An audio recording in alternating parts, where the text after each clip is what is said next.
Now we're going to move on to part 3, which the title is Respond to Questions. All right, why do they say respond to questions? Because there are 3 questions.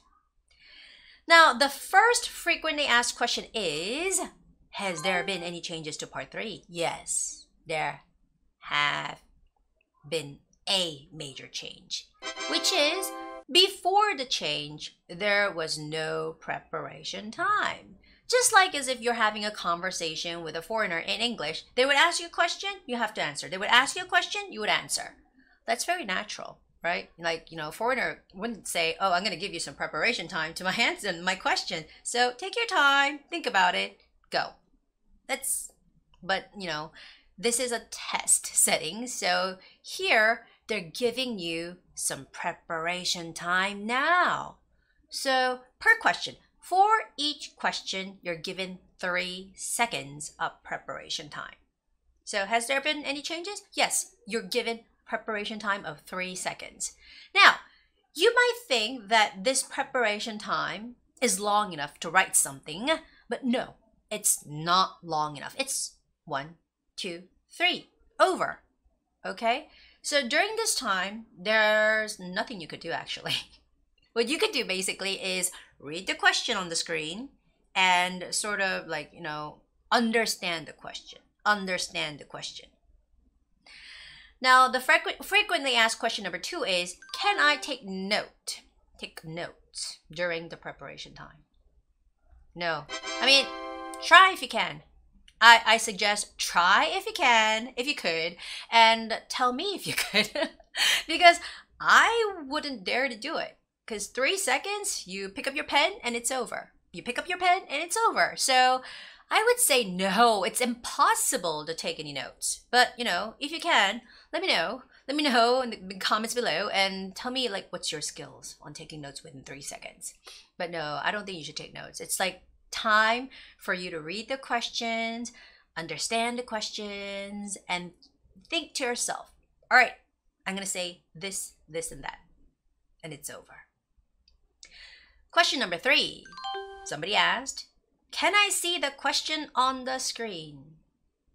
Yes. Yes, you can. Okay.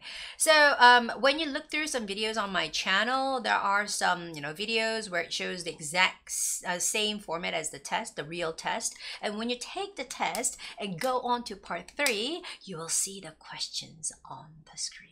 Okay, so they give you the questions on the screen. They don't disappear. They stay there, and they're kind enough. They're kind enough to have somebody read it for you.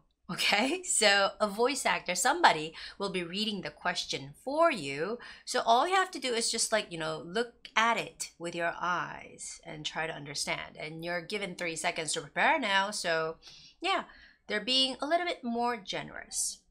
Now, why are they giving you that 3 seconds? Because I see it all the time. My students, they're given the questions on the screen. They look at it and they're like, and they have a hard time understanding the question. Okay? So before the change was made, a lot of, people, a lot of test takers, like including my students, once they're given the time to answer, begin speaking now. Beep.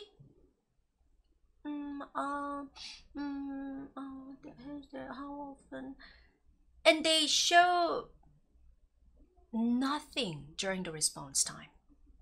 So I guess the ETS people thought, okay, these people are foreigners. They're not native speakers. They have a hard time understanding the question. So we might as well be a little bit generous by giving them 3 seconds of understanding time. So you have the time to absorb the question, but not enough time to write what kind of answer you want to provide. All right, so you can see the question on the screen for sure. They don't disappear. They're going to stay there.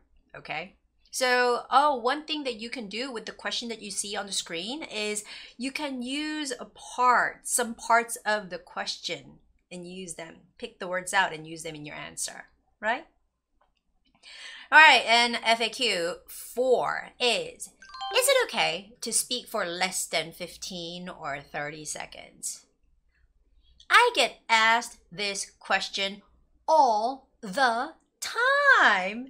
And I'm so happy to say, no, don't do that. I mean, if you are my precious student, I would tell him or her, no, please don't do that. You have to talk for 15 seconds, 30 seconds. You should talk on and on and on and on and show them that you're confident in speaking English.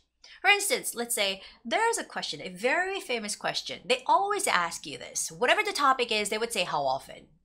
So the question would go, how often do you go shopping? And they give you 3 seconds, 1, 2, 3, and then you start answering. And some students might say, how often do you go shopping? Once? A month? And they have this bunch of time remaining, which is about like 12 to 13 seconds. And they're like just sitting there, quiet, saying nothing, and telling them, oh, you know what? I gave you my answer. Try to ask me more questions if you want more. Well, that's not a good attitude, right? Well, it's not, I'm not talking about the attitude, but you got to provide them more things for them to listen to so they can grade you. They can give you score. If you don't provide a lot of things in your answer, then they cannot give you a score. So is it okay to speak for less than 15 or 30 seconds? If you want to get level, let's say 1, 2, 3, or 4, or even 5, do so. Please do. But if you want to get level 6, 7, and 8, please talk more, okay? Talk longer. Fulfill that time. So with my students, what I do is I give them lots of example sentences, lots of example situations that they could use in their answers so they can talk on and on and on and on. All right, so those were the questions for part 3. Now, some frequently asked questions for part 4. The first one is, again, has there been any changes to part 4? And yes, there have been some major changes in part 4 and it's gotten a little complicated, so you have to be careful. Now, listen carefully. Before, you were given 30 seconds to read something, read the passage on the screen, which never disappears. It will stay there.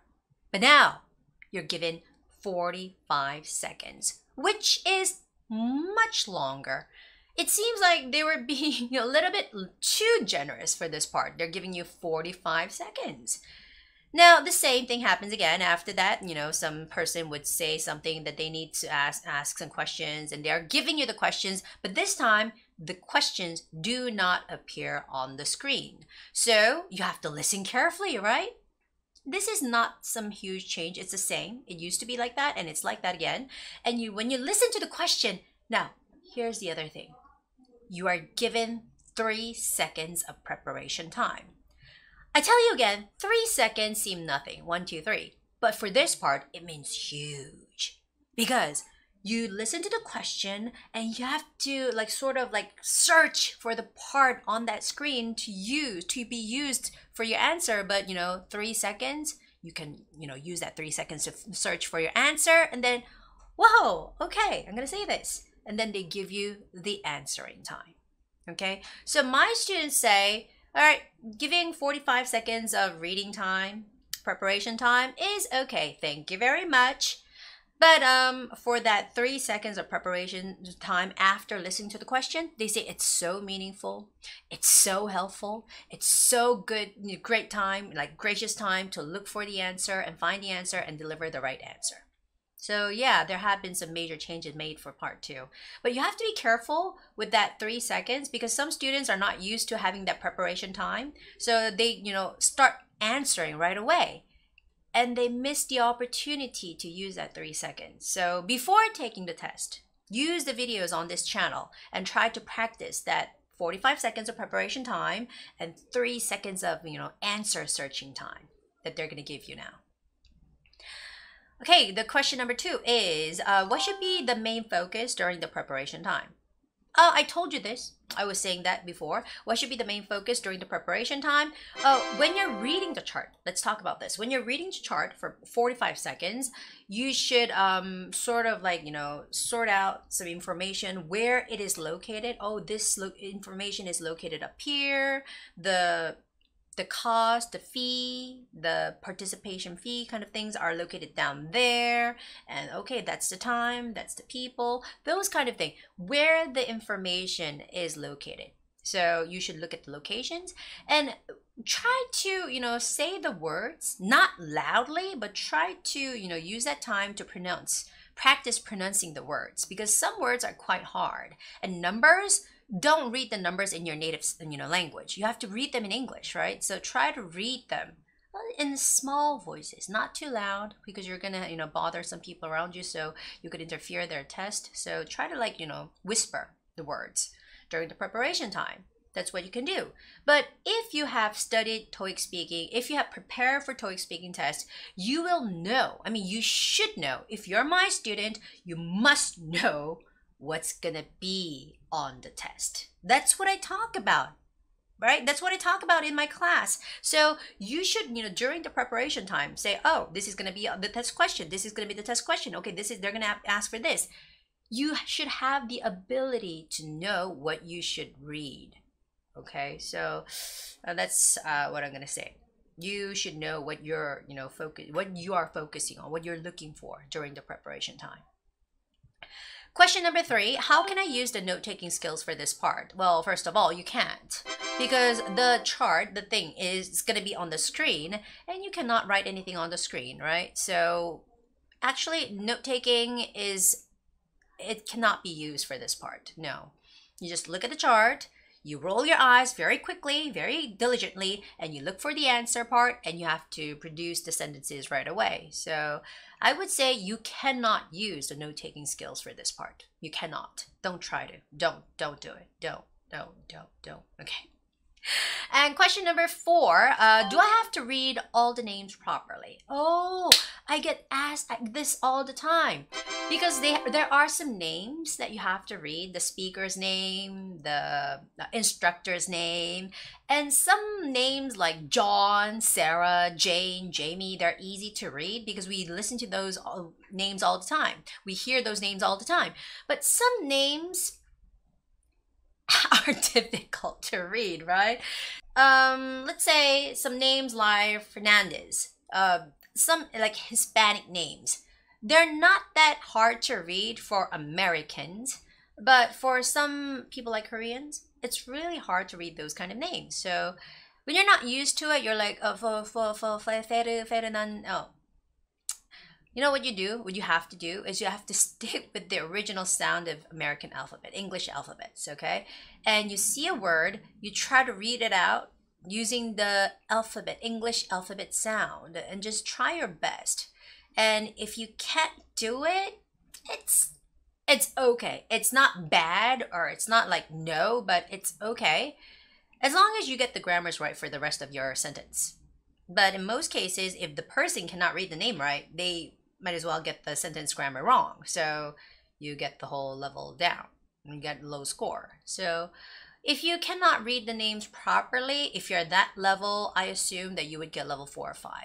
All right, some people, they try to read it, they make a little mistake, they get level 6. But for people who get level 7, they know how to read names using the English alphabet sound.